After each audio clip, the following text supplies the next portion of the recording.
Hello, one and all, and welcome to the A2theK Wrestling Show. We are back to talk this week in wrestling.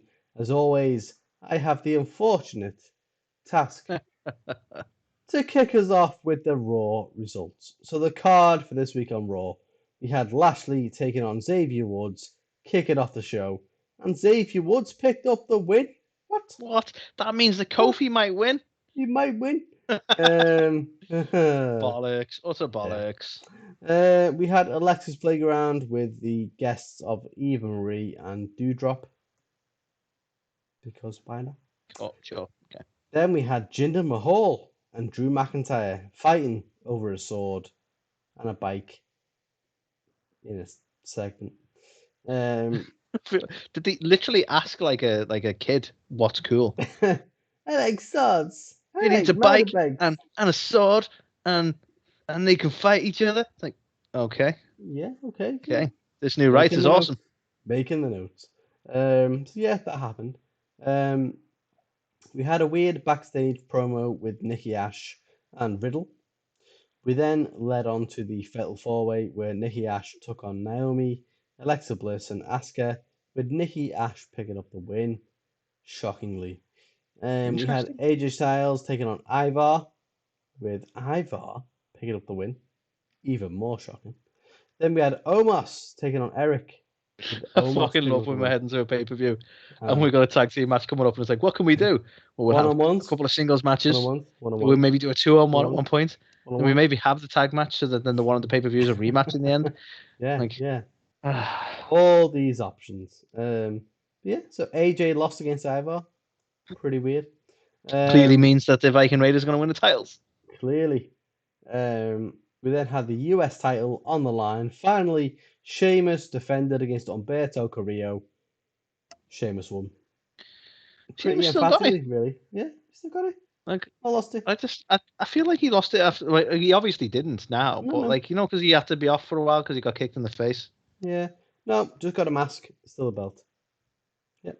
Did he get kicked in the face or did he kick in the face? He kicked Riddle in the face. How did he hurt himself? He got kneed in the face by Humberto. He got kneed in the face. That was it. Thank you. Humberto. And now Humberto's like, belt. Yeah, he's not winning. So. Then we had a Falls Count Anywhere match. John Morrison took on Ricochet. Obviously, we've seen them two go at it for a while the last couple of weeks, and Ricochet won this one. So just me, is Ricochet more prominent lately? I'm quite surprised at this guy. Very prominent. But although he did lose last week and it was a no contest the week before, so technically middle of the road. But yeah, prominent. I agree. Middle of the road. Middle of the road. Rhea Ripley took on Natalya for some reason, with Rhea picking up the win. And the main event of this week's Raw, Anthony, was the VIP launch. Why? I don't know. Like, why did they not finish an episode of Raw with a match anymore? It's always a fucking segment. This week, Lashley was on there and he was like, I don't like being with the hose. I want to be real. Was he ditched his hose? Well, yeah, kind of. And MVP's like, no, the hose are good. And he's like, no, I'm strong. He's like, okay, you be strong. Yeah, pretty much what I got from it. I mean, it's like Bobby's in the room. Your impression's just shockingly awesome. Right. So yeah, so that was the card. Highlights. So Morrison, Ricochet, these two have put on some fucking wonderful matches with fantastic chemistry the past couple of weeks. Let's face it, they've both got some real good technical ability in the ring. Yeah, defo. You know, there's been some major spots the last couple of weeks, and you know, actual like reinvestment in Ricochet as a character. Like Johnny Drip Drip, people always go like, oh, he should be like, you know, the world champ, whatever. Like he's always had a pretty good character. He's always been pretty involved. Ricochet has just been like nothing, and like the last couple of weeks, he's like really cemented himself back up there now. You know, with his ability, but also with the fact that he can also do some decent stuff on the mic as well. So, yeah, big fan of that. We also finally look like we have a plan for Damian Priest because they're teasing something with him and Sheamus. Obviously, he came back the previous week, was just a member of the Battle Royal, no announcement, no fanfare, nothing. Just no explanation as to why he was gone. He just was celebrating still. I don't know. But it seems now we are going to get to see him versus Sheamus for a US title feud. Yeah, I don't mind that. I don't know. I think it would be good for him. I know we've spoken quite a bit about Priest and his time in NXT, the fucking hot tub, like how bad that was, all the way up to the main roster. But the whole stuff with Bad Bunny was really good, and now he's kind of floundering. So I think if he gets that chance to be a champion, I think it would be good. I think that's the thing. I'm willing to give the benefit of the doubt. I wasn't a big fan of him in NXT, but he's not been bad in the main roster stuff. He hasn't done a lot in the main roster yet, but he's not been bad in it by all means. So yeah, this could be the right thing for him. Could be the right move. Definitely. Agreed. On to the O'Shates. So Jinder, Drew. Why? Like, so much emphasis on the whole sword, the bike. It's like, why do we have to have these like materialistic possessions to make a feud? Like, Drew's so upset because it's a Vince rule. It's a Vince rule. There has to be a reason for the fighting. And Jinder's like, my bike, and it's like, well, right, okay. Like, I predict, and a riot. Well, yeah, that too. But you can see my notes, regardless of what may or may not happen at Money in the Bank. You can see my notes that I wrote. I can confirm these notes were written before Money in the Bank. That I believe Jinder is going to screw Drew at Money in the Bank. And so that is a way of keeping Drew out of the title picture, because I think the fans are going to react unfavorably for some fucking reason. But I know the fans. They will not be a fan of because Drew. You are one. I am one. So it gives Drew an out where he can do something from a feud standpoint and try and build up the rapport with the fans again. But yeah, so this whole thing was like the precursor to that, in my opinion, and we'll talk about whether that happened or not. We then had Alexa's Playground with Eva and Doudrop. Really, like. Yeah, like the stuff last week or the week before, whenever it was, with Alexa and Doudrop, they had good chemistry. Eva is fucking awful. Like, not even like, oh, she's a good heel. No, she's just fucking awful. Like, she's terrible. Legit, like, the hype, like, they've not even hyped it up directly. There's just been a lot of talk and a lot of speculation about it coming back, and they just never had a plan for it, did they? Like, I can't imagine someone who spent so much time being like invested in and then fucked off and came back under the she's gonna nail it this time, and is still probably worse than she was before. It's so directionless though. Like, is she a manager? Is she a wrestler? Is she like, I assume she's a heel? Like, what is, like, there's no real direction to this at all. She's a bit of a cunt. Her gimmick is she wins. So she's not in the match, or she's, literally no involvement, or doesn't take the pain, nothing, but she wins. So, yeah. Okay. So she's a brat then? Yeah, basically. Yeah. Okay. Okay. So, yeah, awful. Then, knowing what we know about, unfortunately, spoilers, anyone who has not seen NXT, but Mandy ends up going on to NXT for some reason that we don't really know why. But they have a segment on this week's Raw that continues the fucking feud with Mandy and Dana and Tamina and Natalya. That's the thing. She rocked up on NXT, but is she done with Raw? Who knows? Well, it didn't make the news, but fuck it, we'll talk about it. Dana Brooke is pregnant. So, Congrats, Brooke, Dana, who is now engaged and now pregnant. Make it that what you will. But she's no longer competing, obviously, so they had to do something with Bandy, and apparently the natural thought was to send it to NXT, which isn't great. So yeah, makes sense. Yeah. But yeah, it makes no sense that they would have it on Raw, like literally days before she's on NXT, like a big swap. It's almost like it's like the Raw women's division could do with women. Yeah, imagine. And then finally, I don't know, a bit of a damp squib of an ending, I thought. So we had Lashley, being really serious now, like, why end the whole night on a promo and from Lashley who's just like, I'm angry because I want to win and I've got women and I've got power and I just want to win. And it's like, well, okay, but really, this is the end to Raw? Like, okay.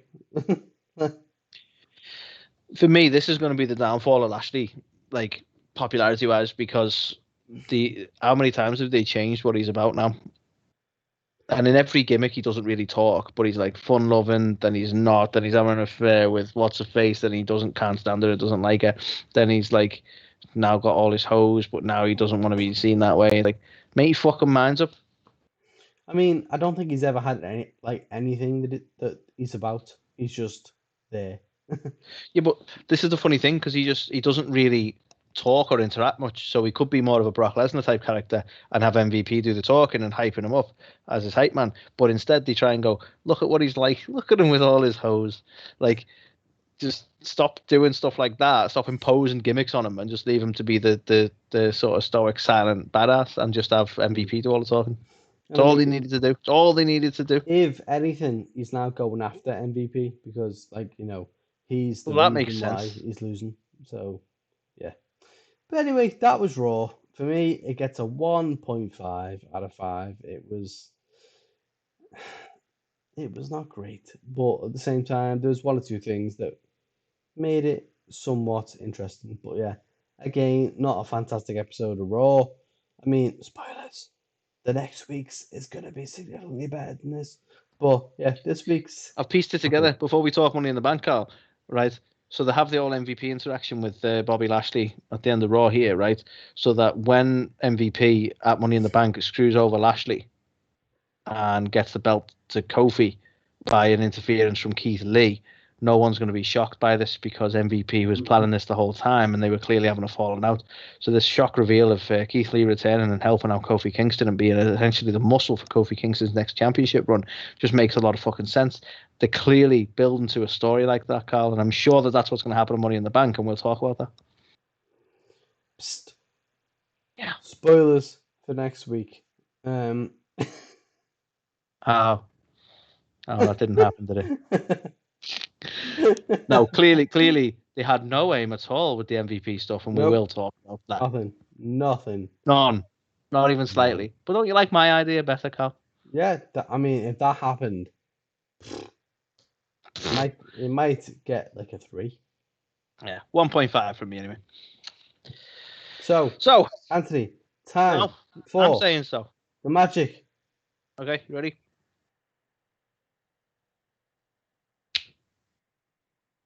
Boom. Nice. Right. So let's talk about NXT, shall we, Carl? Have we got it? Yeah, sadly. So we saw Dakota Kai going up against Ember Moon with Dakota Kai taking the win. We saw Bobby Fish taking on Tyler Rust with Tyler Rust taking the win. We saw Saray going up against Gigi Dolan with Saray taking the win. We saw Dexter Lumis going up against Santos Escobar with Santos Escobar taking the win. We saw Ike Manjiro taking on Duke Hudson with Duke Hudson taking the win in I believe the first round of the NXT Breakout Tournament, Carl.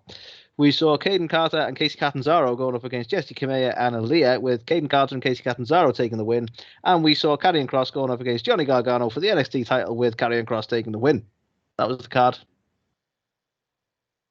Gets a 2. No, just kidding.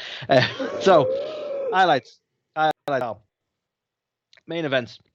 In all fairness, I'm not a big fan of the way they book and Kross as a character these days, but him and Gargano, they have a lot of chemistry in the ring. And it was a really good match. And as much as all I want was him in a feud with Pete Dunne, I can't deny. Main event was definitely a highlight for the night. It was good. Do you think we'll get that main event? Well, time will only tell, Carl. Because we can talk about it probably next week. But given the fact that we can see into the future, Karrion Kross has been seen on Raw lately.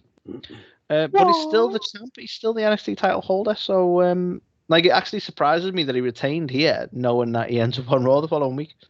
But I've got no more words. That's all I can say.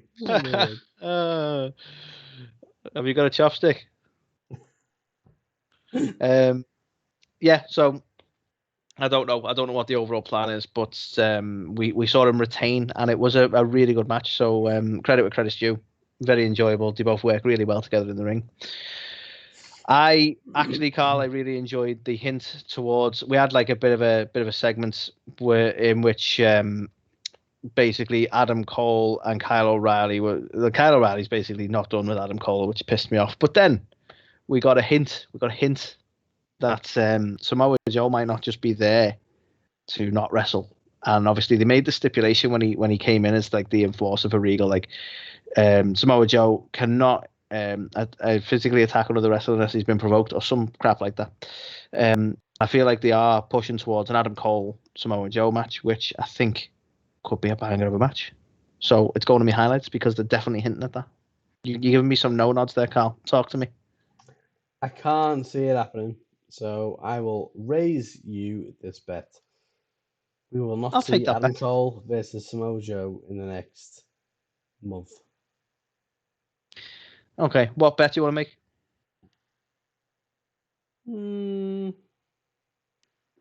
Okay, something... I have a fun bet for you. Come. If I'm right, and it goes both ways. So if you're right, you get to do this to me. But if I'm right, on our next interview with the next wrestler that we interview, I get to pick one of your questions. Okay. I get to write one of your questions, and you have to say it. Devious. Yeah, fuck it. Let's do it. Yeah, let's do this. So the stipulation is Samoa Joe will not face off with Adam Cole as of I think we need to put NXT. I think we need to put a time limit on it because is a month. Yeah. So from if they have not at the very least booked this match in a month's time, I will concede that you've won. Ooh, okay. Because I don't want to get to like the fourth week and they announce the match and you go, no, technically. No, I don't want that shit. But if there's no announcements, it's not booked, it's not going to be at any particular match, it's not on the card, or it hasn't already happened, then I'll concede that you've won. Are you happy with a month for a timescale? Yeah, okay. Do it. There you have it here, folks. You guys are the adjudicators. Hang on. Right. So either way, the hint at it is going in the highlights for me. I love it. And I don't know how to explain this one because it's kind of a general thing, and it's a weird week to mention it because it's a bit of a scramble at the moment, the women's division, because of some of the call-ups they've had and so on. But this is it. I think the reason for all the call-ups and the reason that it's highlighting this week is they've really got some talented female wrestlers on NXT, and I don't think they realize like how much their cup runneth over, if you will. And we're like, and yes, we're gonna have a little debate in my shites in a sec, right? But like they've signed the likes of Gigi Dolan and stuff like that, and we haven't really seen much of them. And now because we've lost like three female wrestlers from the NXT division, we're starting to see some other people, and it showed me that they can lose 3 female wrestlers, and it actually isn't really a problem because they've got a ton of talent there, like talent as well, not people that are having to develop really talented women there. And I just want to give that a highlight because it's like, yeah, they've got a fucking stacked women's division, man. Agreed? Yeah, definitely. Yeah. I was expecting some debate from you because you're a bit argumentative today. No, I think you know, looking at it from the surface, I think NXT, you know, the women on there are capable of being in any of the main WWE shows. So, yeah, I think it's more of a weird thing that's going on with WWE at the minute, where they want a certain type of character or something around the talent that is preventing a few of the women who deserve it. Because I think if you look at Raw, you look at SmackDown, some of the women on there maybe don't deserve it as much as the NXT guys do. So, agreed. Yeah, I would agree. So, as far as your sites go, Carl, I think we can both agree that my first one, and it has to be here every week, is LA Knight and Cameron Grimes. We had the first week of Cameron Grimes being his butler. And it wasn't too bad for old Cameron. He was instructed to mow his lawn, I think it was, and he hired some kids to do it or some whatever. He delegated his duties and that kind of shit. So LA Knight, you may have him as his butler, but it's just not working out. It's comical. Just still can't stand any of this bullshit. Yeah. How do you feel? Yeah. What do you make of Cameron Grimes' new look? Because he dressed him up now, hasn't he? He's like giving him a shave and all that because he's his butler. You look like a penguin. So yeah, that's just a quick mention on that because I'd be remiss if I didn't include them in my O'Shites. They have to be there every week. I kind of miss them when they're not. So the next one, Carl, and I needed to mention it. I'm not overly bothered by this one, if I'm honest, but I mentioned it because of the crowd reaction. I don't know if you noticed this, but when Diamond Mine, this new faction, when their inclusion in it was when Bobby Fish was going up against Tyler Rust, and they tried to push that whole feud and that whole angle between warring factions, what have you. We saw the crowd reaction actually starting to chant "This is garbage," and they had a really quite strong reaction to Diamond Mine. And I'm not a particular fan. I don't think they've done much yet, and it's like another faction for faction's sake. And I think the name's a bit shit. I was quite surprised at how much people didn't like it. So this is more for the fans, Carl, not for me. What did you make of it? Yeah. No. Garbage. Yeah. No. Okay. You just want to get to the last one, don't you? You're like, I'm not going to participate until I get to argue with you over this last one. No. I'm going to stand by this, Carl, and I'm going to precurse this, but I have no disrespect for this woman at all. But Gigi Dolan is going in Mio Shites this week. What the fuck? We've not seen much of her at all in NXT since she got signed, and the bits we've seen of her, she seemed a little bit lost and a little bit less experienced than a woman of her experience should be. The person carrying this match, the whole match, was Saray. Fight me. So it just seems to happen that Gigi Dolan previously dated Darby Allin. Oh, are you suggesting that I have some sort of bias? Oh, of course not. I mean, just yeah. What are the odds? I have no bias. No bias at all. It's not true. Like, honestly, Carl, who was the better person in that match? Quality of wrestling. Gigi. No, you're wrong. No, you're totally wrong. No. Saray was better in the ring. She was more comfortable. She seemed more sure about it all, and she was the better performer in that match. You were looking at the wrong things. Look at the drop kick that she took on the bottom rope. Like the selling she did for that. She is she is one of the rising stars, I would say. She's got all the potential in the world, but for a woman, and I think maybe I'm being a bit harsh because she has come from a lot of experience in wrestling, and she's done she was noticed in the indies when you didn't really get noticed in the indies, so she definitely made a name for herself. But maybe that's why I'm looking at it looked a bit too fumbly. I don't know, but no, I don't agree with you. I think she was the weak link in this match. You're wrong. So it looks like Carl and I won't be seeing eye to eye on this one because Carl is wrong. I get it. You know, she's attractive, Carl. I get that. But we can't always call the more attractive one the better wrestler. I keep telling you this. To do with that. That's exactly why you like Drew McIntyre. Well, he is sexy. No, I mean, no, but honestly, I think Gigi is underrated. I think the way, if you watch the match, and it is pretty apparent due to bad camera angles on NXT, she called that whole match, so you could see she was telling her opponent what to do, when to do it. I thought she was fantastic. I thought it was a really good showing for her. So I am surprised you put it in the Shites. I'm willing to go back and watch this match, but I didn't see it. I didn't see her being the one in control. Yeah, I don't know. I am baffled because even ahead of the match, you had the whole promo thing where she was backstage asking for the match, and she clearly excelled, her opponent in her promo ability. Yeah, on the talking side of it, I wouldn't either. Yeah, but then in the match itself, she led the match, and so yeah, I don't know. I am surprised. I don't know. I think it's fine to say that you're not a fan, but I don't think. But I'm not a fan. I just wasn't a fan of this match. Well, yeah, like and that. She can do better. Basically,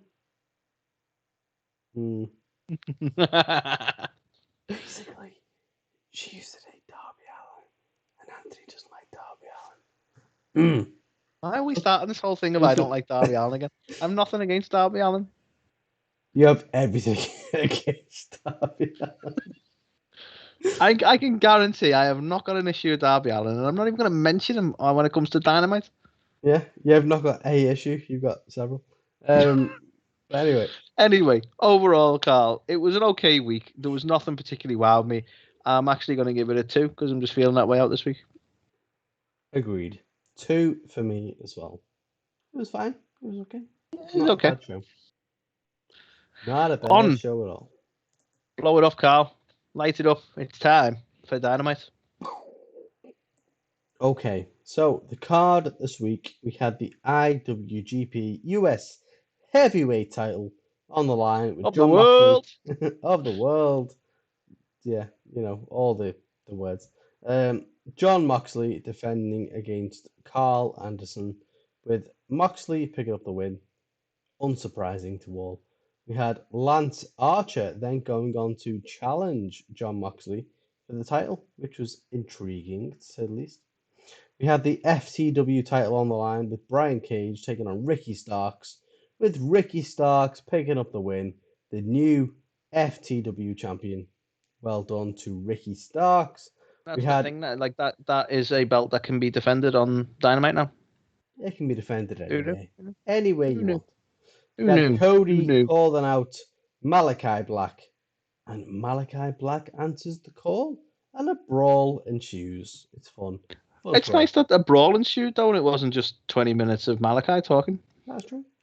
Or Cody talking. Just like more bruises, like, I'm so deep, you have to look into the intricate details.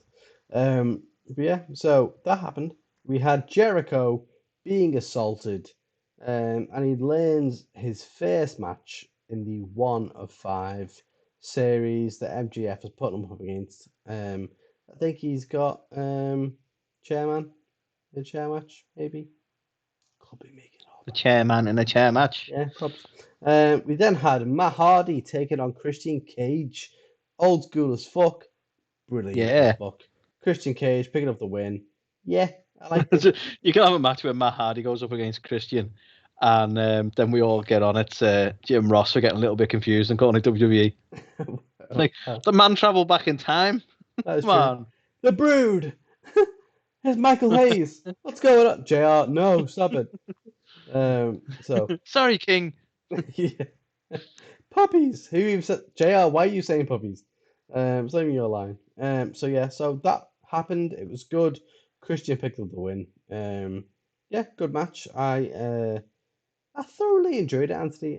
Honestly, I did. Yeah, no, you can't beat it. It tweaks the nostalgia. They both can still really go in the ring. Nothing wrong with that match at all. Wow. Critical I thought you would be, but still, here we are. I was critical of the signing, but you can't deny that they're both very talented men. So, damn. Okay, I like it. We then had Miro. He had a promo, and he debuted his new title. It was a white strap, a la the Intercontinental title, with green and Who is gold he? accents. John Cena. Changing the fucking belt all the time. Can't see him. Yeah, so interesting. It seems like the TNT title will have a different look for everyone who holds it. So obviously, Brody Lee had the original. We had Cody had the unfinished. Well, yeah. Technically, Cody had the unfinished. Then Brody had the original. We've had a different variant ever since. So yeah, Darby's was like slightly darker. Like the belt was black, but the metalwork was a little bit darker as well, wasn't it? And then obviously Miro's is now this one. So yeah, so quite nice to be fair. Obviously it's. I actually prefer the Darby Allin one. Fucking hell, you okay? No, the belt, not Darby Allin. The belt itself. I don't even like him as champion, but the aesthetic of the belt itself, I think, is better than what Miro's got now. But that's a personal preference. Of course. We then had a Britt Baker interview, obviously hyping up the feud with Nyla Rose, which was pretty good, I thought, as Britt Baker interviews tend to be. We then had Sammy Guevara taking on Wheeler Yuta, with Sammy picking up the win in a relative squash, to be fair. But yeah, why not? He deserves it, so fair play. Mm-hmm. We have Penelope Ford again for a second week in a row on Dynamite, but she lost against Yuka Sakazaki. Yeah, not happy, to be fair. I thought Penelope Ford was gonna, get some wins. Start amounting. I think she needs to start getting some wins. Yeah, I mean, she has impressed every week in a different way. Whether it's like a heel work, really whether it's a in-ring ability. Oh yeah, because she's pretty, Anthony. You would do, wouldn't you? See, not nice, is it? Not nice, is it, Anthony? See how? Yeah. But no, like, honestly, you're totally right. She's fine, so she's good. But no, like honestly, I think she is capable of doing some good stuff with AEW, and I thought last week her win was going to lead on something. So it's a loss this week, but at the same time, I don't think it spells the end for her. So good match, and again featured prominently on the main show. So fingers crossed they do something with her. But yeah, a shame she had the loss. Agreed. And then the main event of the evening, Anthony, your favourite, I'm sure, was Darby Allin taking on Ethan Page in a coffin match. And I thought it was fucking brilliant. All I'm saying. Yeah, shame he got the win. You're terrible. Terrible guy. I only do these things for you. He was always going to win the coffin match, wasn't he? Be honest. Not always. But yeah, that was the card. In terms of highlights, most of the show. So Ricky Starks is a fucking star. Like, again, another one of them slow burns. He's been knocking around for a while, and he's just excelling himself in the last few weeks. Yeah, like it's that perfectly well built thing again, isn't it? There's been a lot of NWA guys who have been like pushing him to the moon, saying like he's gonna be something. I think everyone was like, nah, he's gone from NWA to AEW. He'll be like a standard roster player, and then all of a sudden he has this match, and the fucking fans, they were so behind him, like they were willing him on to win that match, and then he did, and it was fucking boom, like proper crowd reaction that you want. So. Yeah, fair play to Ricky. Fair play. We then had Cody and Malachi Black having a little brawl in the ring, and yeah, it was good. I'll be honest, I genuinely jested about this before, but I do mean it. Like, they're both known for liking the sound of their own voice and talking a bit too much, and the fact that it didn't really feel overdone, and we just had a nice brawl, I thought was really quite good. Didn't expect it from them. Yeah, it felt like less was more with like yeah. And it led to a big brawl, obviously, as it always does, but it didn't feel overdone, which is rare for a Cody feud, and testament to Malachi coming in to the show. Yeah. So, we then had Matt Hardy versus Christian Cage, and as we've said, I think on paper this was like a typical WWE match, what you doing, AEW, meant to be something different, blah. But it was good. It was really good, and it showed that both of them can still go at their age. And no disrespect to Matt, but to Christian, like again, it showed that his career was meant to be done, and here he is putting on a fucking clinic. So yeah. Thought the match was awesome, and imagine a day and age where we'll get to see Edge and Jeff Hardy versus Matt Hardy and Christian Cage. Imagine. But imagine. We then get to see a new TNT title. Miro debuts a white and green and gold version. The highlight for you as well. Highlights, wow. It was a highlight because it reminded me of the Intercontinental title. Which, as we know, is the nicest title. Like, aesthetic wise, the original, the white strap is the best one as well. It's it's so weird for me, and I think we talk about this a lot. The white strap I like the best, but I can't like it the best because the ones who I respect the most had a black, the black strap. So yeah. No, I get that. Shame. I get that. But yeah, white strap is fucking cool. But I like the fact that it was a new title. It made sense why he was debuting it. It wasn't just like oh, he's got a new title. And yeah, Miro champion makes sense. So it was a highlight for me. Long may he reign. The next one, Sammy Guevara squash. I think it took a lot of people by surprise, and I think he was a hometown boy. He has just come off. He's just a hometown boy. Living a hometown. But yeah, I think he just came off a wonderful week the past week, and yeah, it made sense. It was a squash, but it did well for the opponent as well. So yeah, all happy by me. The next highlight, more Penelope Ford. So again, she never went on to win the match, but she's fucking boss, man. Honestly, you joke, she's pretty. She is pretty. I agree, but she's fucking we've good. said for a long time she's very capable in the ring, and it's shocking that they haven't used them more. Yeah, I am surprised by the lack of in-ring, competition she's had over the last 2 years. It's shocking to me. Every time she's in there, it's fucking, it is good. Well, I remember early doors of AEW, we'd see it in certain battle royal matches or tag matches, and you go, fucking hell, she's actually really good in the ring. Yeah. But then outside of stuff like that, she was like a valet, and you're like, I don't get it. Why is she not having a singles push here? This is crazy. I mean, and we're still waiting. For me, last week, that was her highest ceiling. She was a fucking phenomenal heel. She had everything that she needed to be a great heel. She was doing everything that you could possibly want. So yeah, to see a second week on Dynamite was good, but she lost. So yeah, there is that. But good that she's getting the time and the acknowledgement, I guess. So hopefully it leads to better things. Yeah. And then the final highlight was the coffin match. It was fucking ace. Challenge me, Anthony. Tell me it wasn't good. I'm not going to disagree with you, Carl, as much as you want me to, and you expect me to, because it's Derby. It was a really good match. It was something a bit different as well, which is nice to see.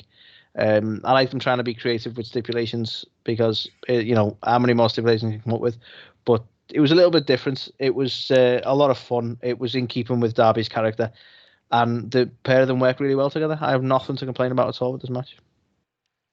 And that is why, ladies and gentlemen, I am going to give this a 4 out of 5. I think you haven't gone for Euro shite, Carl. Yeah, because there wasn't a fucking single one, Anthony. Hey! There wasn't a single one. And here's another shocking for you, Carl. I'm going to join you. I'm going to call it a 4 out of 5 too. Holy shit! Is that the highest? Is that the highest rating you've given? I think it might be. Holy shit! I think the 4. I don't know. I think the cage match might have got a 4 as well. Wardlow and Cody. Yeah. I think that week might have got a 4. I mean, no, it was good. It not even joking. It was really, really good. It wasn't perfect. There was a lot of stuff that happened, and it's kind of well, did it need to happen? But all in all, the thing is, I don't know why it got me, but a lot of things, there were certain things that, I don't know how you felt about it, but we had that little tweak of nostalgia with Hardy and Christian, but we had just that little reminder that Sammy is really good. I remember before he even joined the Inner Circle, before any of that bollocks, we were like, this kid's he's going to be something. He's fucking talented. And then he got involved with the Inner Circle, and he's become a mainstay. He's become a really well-known name in AEW. But this squash match, it was just a nice little reminder that he's actually really fucking good in the ring as a solo star. And I want to see more of it. And it was just a few different things that I'm like, this is what it's getting back to what it should be. You know what I mean? And I think the crowds probably helped all that as well, in all fairness. But no, definite 4. Well, holy shit. So yeah, Dynamite was a 4. Madness. So Anthony, do your magic. Oh shit.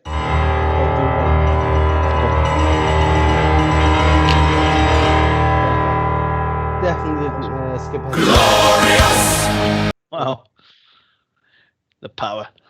Anyway, so let's talk SmackDown right quick, and then we'll get on to Money in the Bank.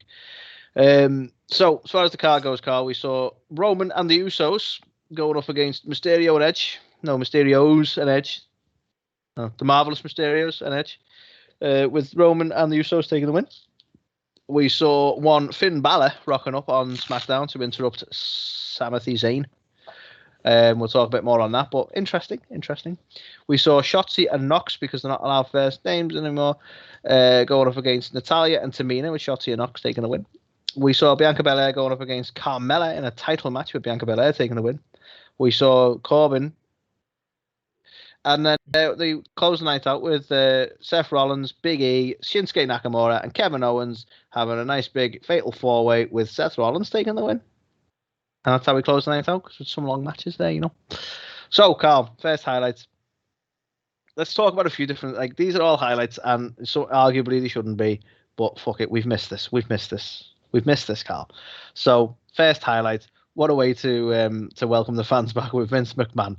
Short and sweet, but I fucking popped, and I thought it was fucking brilliant. What did you make of Vince McMahon? Yeah, and that was it. I think that's all it needed to be as well. I think that was fucking ace. It needed a quick appearance from him. You know, the fans have been missed, and it's nice to see the new set design actually looks pretty ace. I don't know what you think of it, Carl, but I think it looks pretty good. It was great to see Vince come out, even for as fleeting as it was, and it's fantastic to have the fans back. So there's highlight number one for you right there. I think the more screens, the better. The less fucking Roman Reigns going. CGI that's shit. Fair. Better. Yeah. But they're big fans of the whole CGI stuff, so we probably still get that for a while. So second highlight, Carl, and again, still talking about fans and crowds and what have you. The Edge pop. Like, let's be honest. And I don't know if this is the right thing to say, because I know Edge is a superstar, but you forget how big Edge is until there's a crowd there to welcome him. That was a hell of a pop for Edge coming out, wasn't it? Let's be honest. That was fucking ace. So, again, brought it all back, man. Reminiscent of, like, the old school, it's like that kind of pop. But yeah. I don't know whether it's because, like, we don't have one in, like, 2 years, but, yeah, it was a good plot. I think that's the thing. I think some of it is just that we're so deprived that we're just enjoying this so much. But fuck it, I'm going to live with it. I'm going to lean into it. My last highlight, Carl, and I'm a bit loath to call it a highlight, because I think both of us might agree that this probably wasn't... it might not be a good decision, but I'll mention it. And I'm going to call it a highlight because I know most people were happy with this. And that's Finn Balor rocking up on SmackDown. Because it could be a very good thing for Finn, and it could be a very good thing for SmackDown. But I wasn't happy at all with, like, people loved Finn, like, oh, it's great that he's gone back to NXT and he had that great championship run, and now he can be treated right going back onto the main roster. And I'm like, I seem to be by myself. Well, you and me seems to be alone on an island here, Carl, thinking that Finn's run in NXT was just not that great.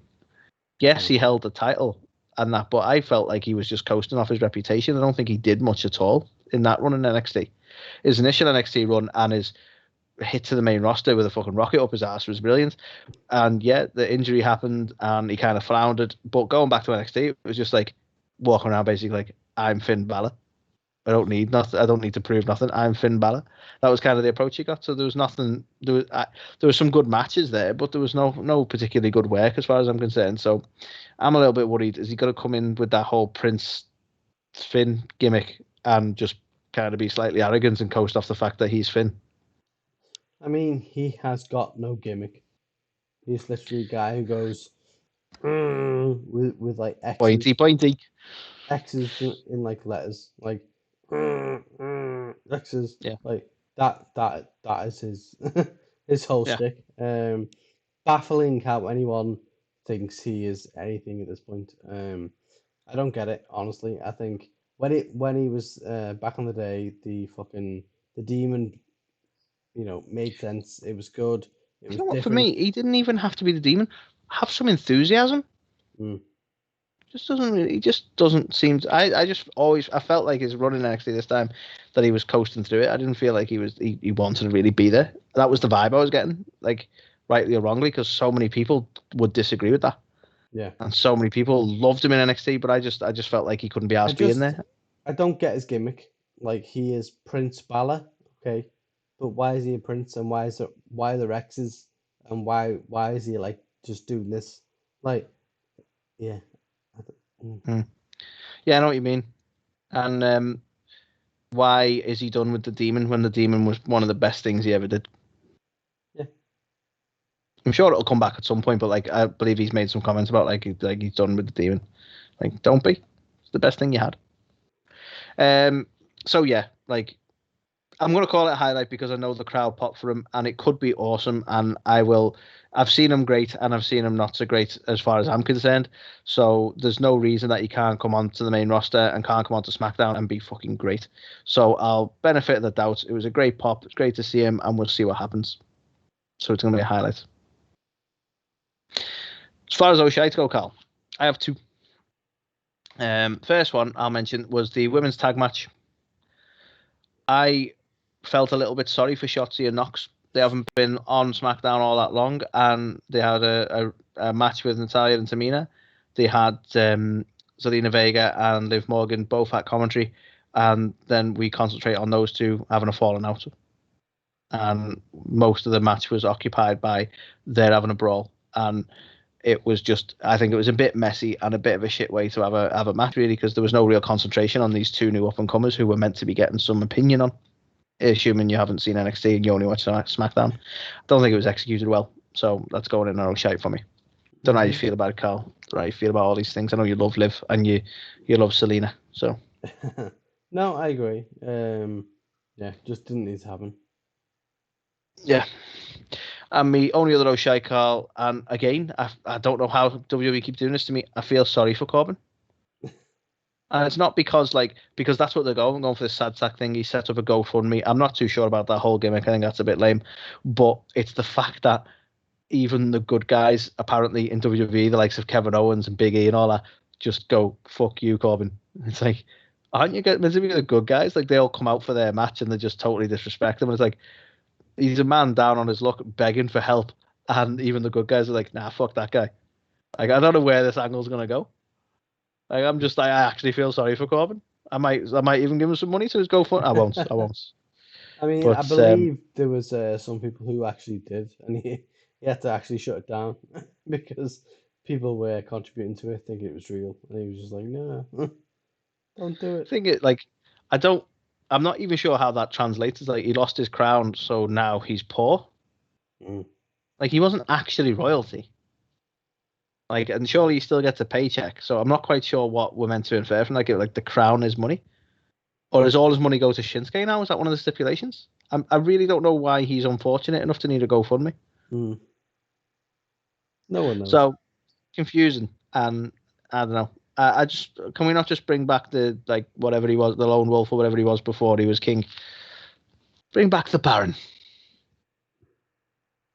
So, yeah, that's going to be my only other O'Shea, Carl. Overall, this was actually a decent week for SmackDown. It was great to see the crowds back. I'm trying to be as balanced as I can be, and I'm going to call it a 3 because I did have some more issues with this than I did Dynamite, but it was still a fucking brilliant week to watch and brilliant because of the crowds. So I'm just trying to be balanced. I'm tempted by 3.5, but that's only because it's like great to see everyone back, and it is just a better atmosphere with the crowds there. But in its balances, looking at the matches, it's got to be a 3.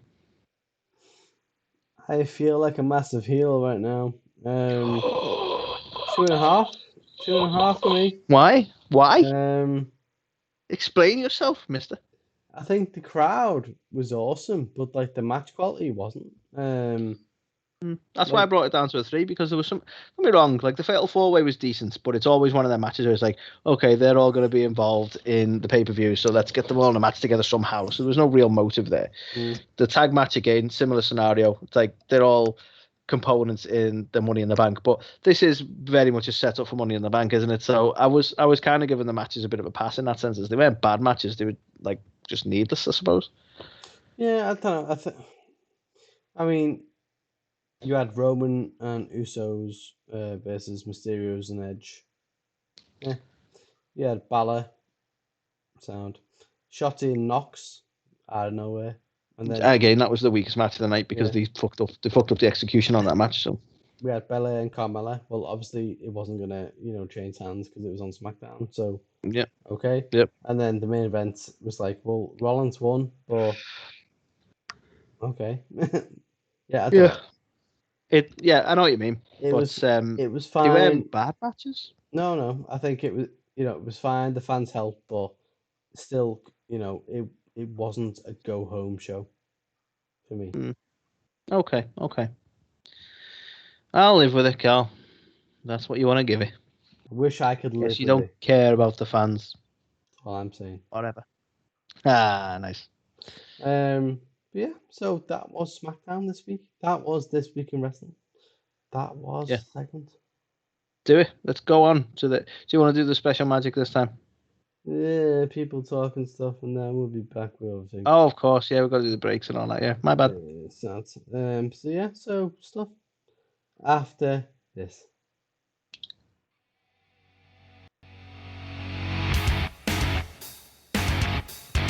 You're watching or listening to A to the K. The A to the K. A to the K. A to the K. A to the K. These guys are awesome. Check it out. Check it out. Change your life. You'll be thanking me later.